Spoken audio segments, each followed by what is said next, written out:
going to try reading from the family room today with Zeus and Hayes as special guests.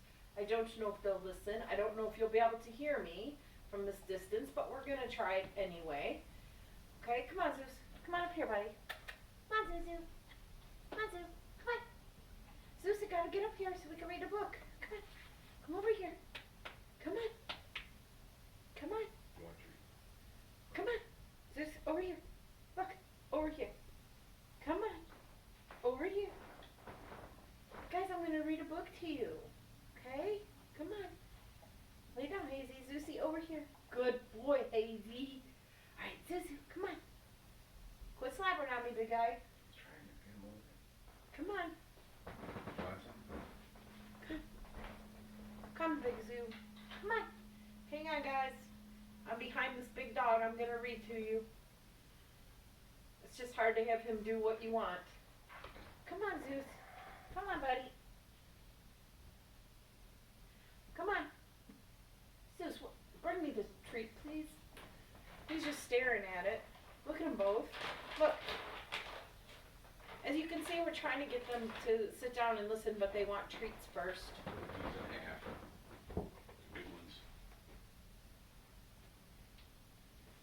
Over here.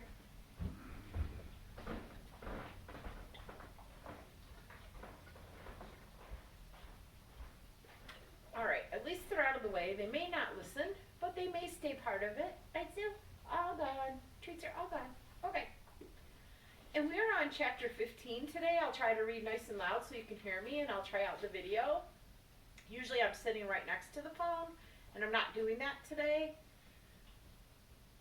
Chapter 15 is called The Mystery Horse.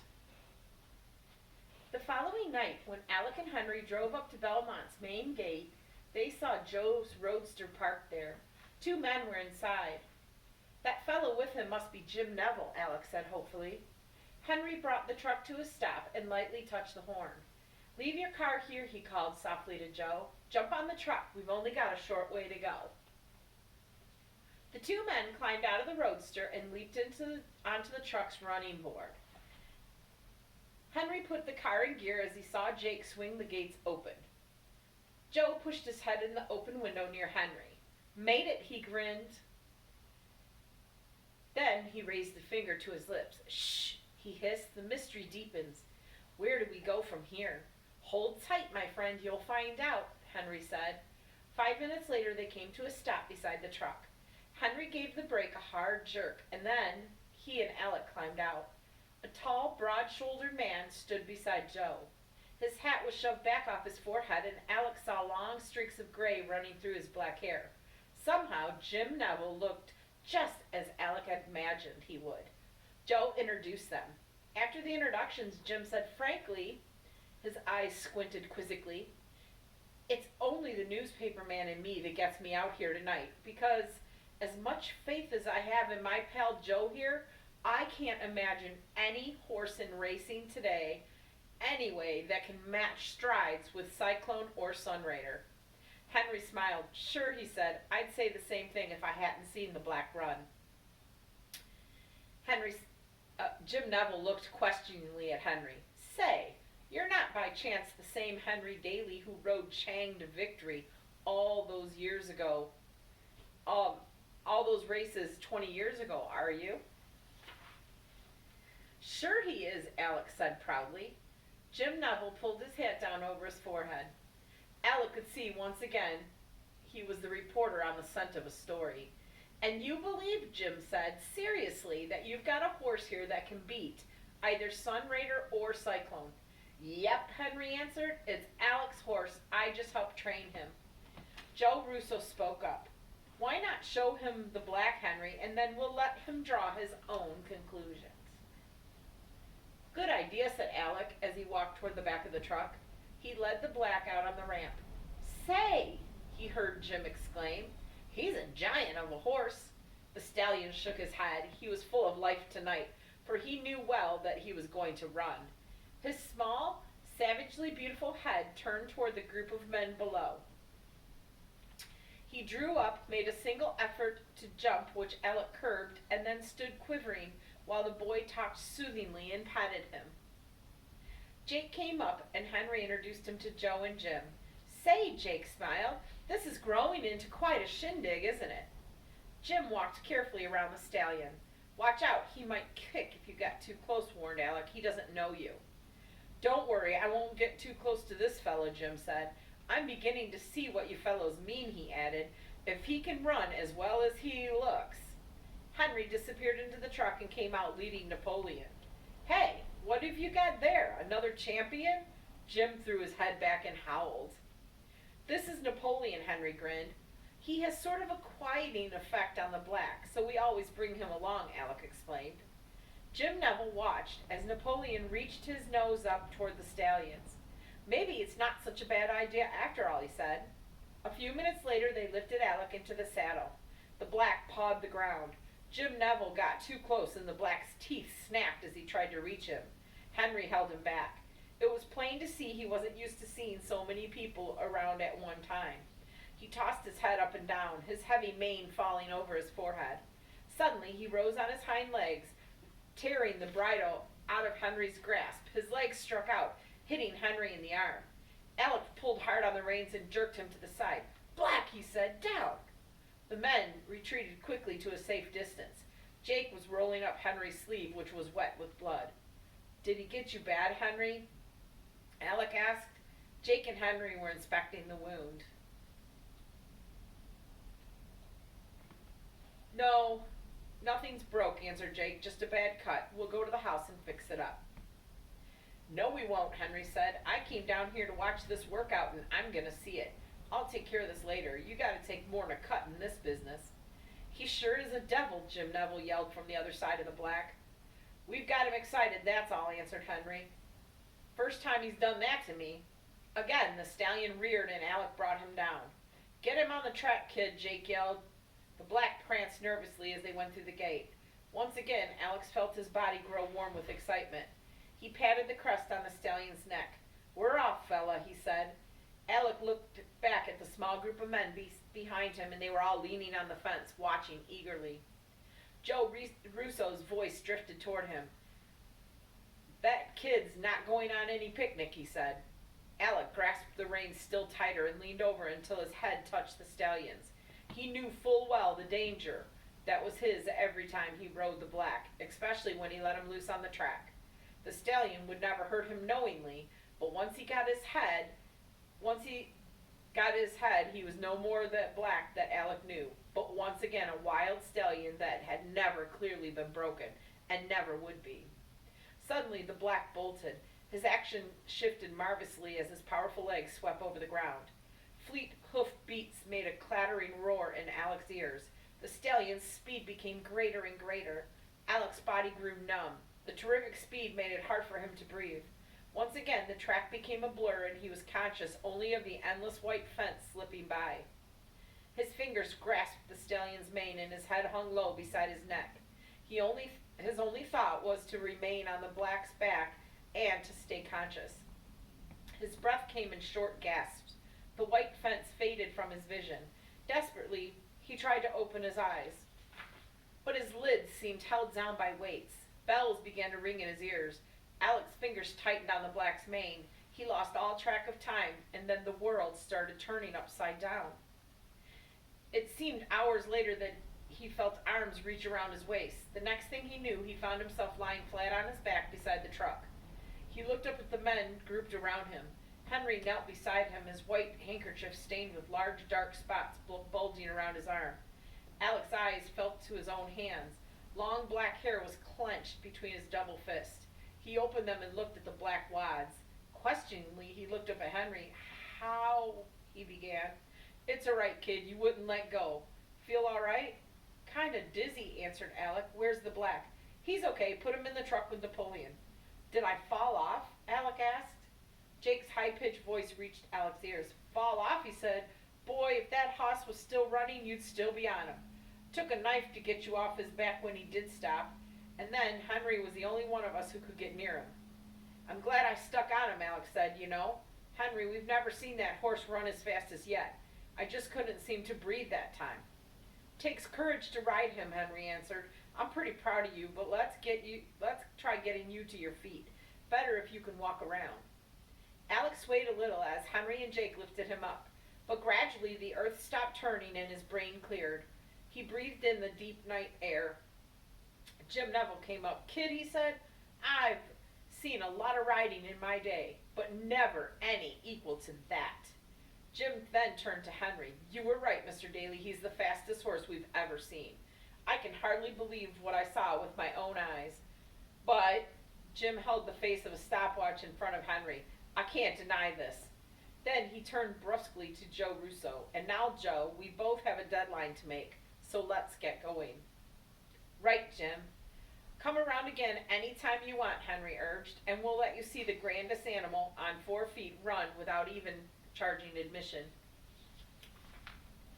Jim Neville's eyes twinkled. "A lot of people are going to see that horse in action if I have anything to say about it," he said. Alec felt the earth whirl around him again. "Honest, Jim," he said, "do you think we could?"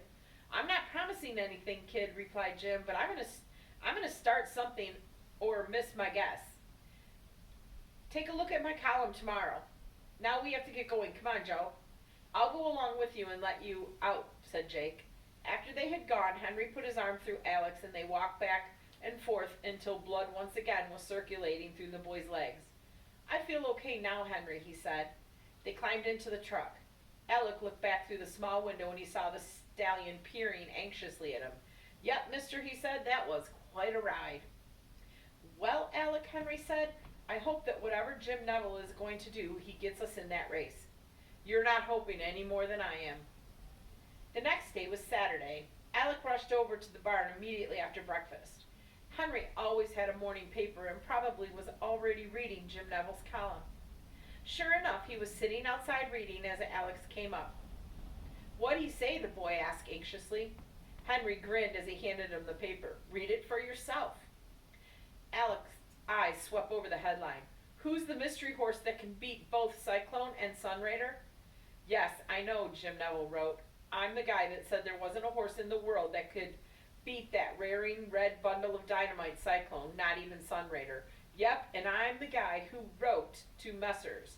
Valence and Hurst, owner of these thoroughbreds, suggesting the coming match of their horses on the 26th of June is just 2 weeks off.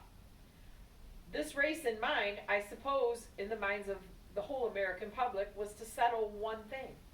To see what horse was the fastest in the country. Both Cyclone and Sunraider had beaten everything they had met on the track, and it was only natural that they should meet to settle this question of track supremacy. But now, in my mind, this race will never prove who's the fastest horse on 4 legs, because I've seen a horse that can beat both of them. This is something I have to get off my chest, because you racing fans are going to crown the winner of Chicago's match as the world's fastest horse, and it isn't true. There's still another horse, a great horse, who can beat either of them. It's only fair to tell you that this horse has never raced on a track, and perhaps never will, because he lacks the necessary registration papers. And now I find I'm coming to the end of my column, so I'll close with just this reminder of what you folks are acclaiming the winner of the coming Cyclone Sunraider race as today's champion. I know of a horse, a mystery horse, that's right here in New York who could probably make both of them eat his dust. Say, that is starting something, said Alec. You said it, son. He'll have everybody on his neck before this day is out. He didn't come right out and suggest the black running in that race, though, Henry, Alec said. No, but he left the door wide open, and you can better believe somebody will suggest it. Gee, I hope it works, Henry. Just think, the black against Cyclone and Sunraider? Boy, what a race. You said it, Henry agreed. Then he paused for a minute. Say, Alec, wonder if we did get the black in the race. How do you think your folks would take it? About you riding, I mean. Alec's eyes met Henry's.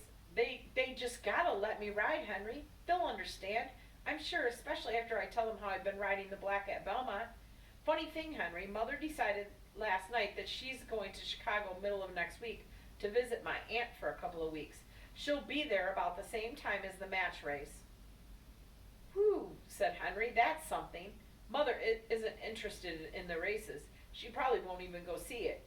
You know, Henry, as long as we don't even know whether the black is going to be in the race, I won't even mention it to Mother. If the black does get in, I'll talk it over with Dad. He'll understand. Hope so, answered Henry. When Alec looked over the evening papers that night, he saw that Henry was right about everybody jumping on Jim Neville's neck. The sport pages were filled with articles ridiculing Jim's insane idea that there was a horse in America, yes, right here in New York, that could beat the two champions. Because Jim Neville's column was carried in papers from coast to coast, and because he was one of the foremost sports authorities in the country, his articles on the mystery horse aroused more and more curiosity with every day that passed. And in spite of the criticism he was getting, Jim couldn't let the public forget about his mystery horse. Each day in his column he would carry a paragraph about him. Each night on his radio sports program he would again mention him. One sports writer wrote, "Only a figure as well known as Jim Neville could have created such a hullabaloo as is now going over the merits of a mystery horse that Neville claims can beat both Sunraider and Cyclone." A week passed and the small snowball that Jim had started rolling continued to gain momentum. Who is this mystery horse? The racing public wanted to know. Jim's only reply was that he had promised to keep his name a secret, but that he could get him in a moment's notice.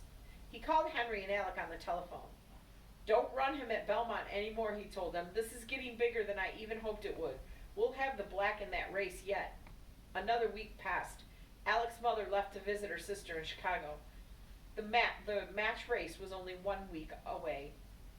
Alec felt a little discouraged as he made his way toward the barn early one morning to give Black a workout before he went to school.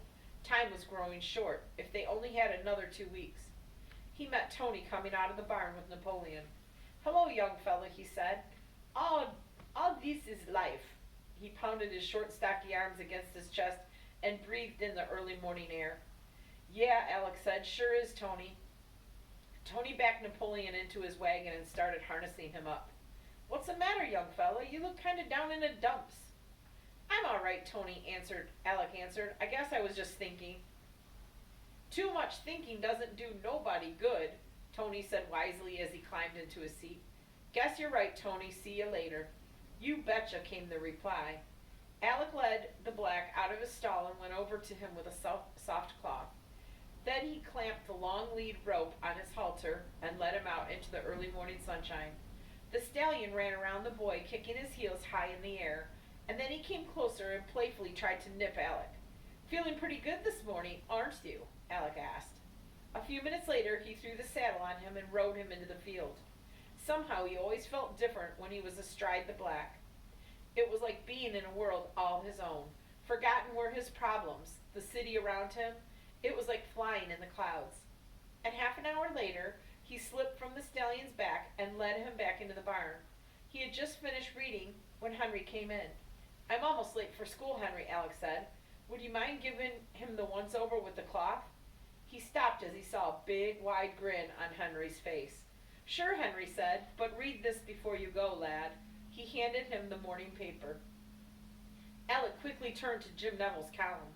His heart seemed to stop when he read the headline, "Mystery Horse to Run in Chicago Match Race." He swelled all up inside, and for a minute he couldn't see the paper. Then it became clear. "Yesterday," Jim Neville wrote, "I received one of the most sporting letters I've ever had the pleasure to receive. It was from Mr. E. L. Hurst, owner of Cyclone. His letter was short and to the point. He suggested that since the match races held in Chicago next week is just as good for racing and the proceeds are all going to charity, he saw no reason why my mystery horse should not run against his horse and Sunraider. Mr. Hurst said that he sincerely believed that Cyclone had never been pushed as fast as he could go, and there was no horse on earth that he feared. If the owner of the mystery horse believed that his horse could beat Cyclone, he would not object to his trying as long as it was satisfactory to Mr. C.T. Valance, owner of Sunraider, too. As soon as I received Mr. Hurst's letter, I phoned Mr. Valance in in Los Angeles and read it to him. I asked him if he felt the same way about it. He said yes, definitely. He went on further to say that with the country talking so much about the mystery horse, it would save them running another match race next month. Might as well kill two birds with one stone, he said. Cyclone and Neville's Folly. Neville's folly, huh, Mr. Valance. Just wait till you see him in action, the article finished. Alec looked up from the paper at Henry. Slowly, a grin spread over his face. Instead of feeling delirious with excitement as expected, he felt cool and composed. He's in, Henry, he said. He's in. The man and the boy looked at each other and then turned and walked slowly toward the stallion who had his black head stuck out the stall door and was looking at them curiously. And that is chapter 15, guys. Hopefully this one will work. And then 16 is called Preparation.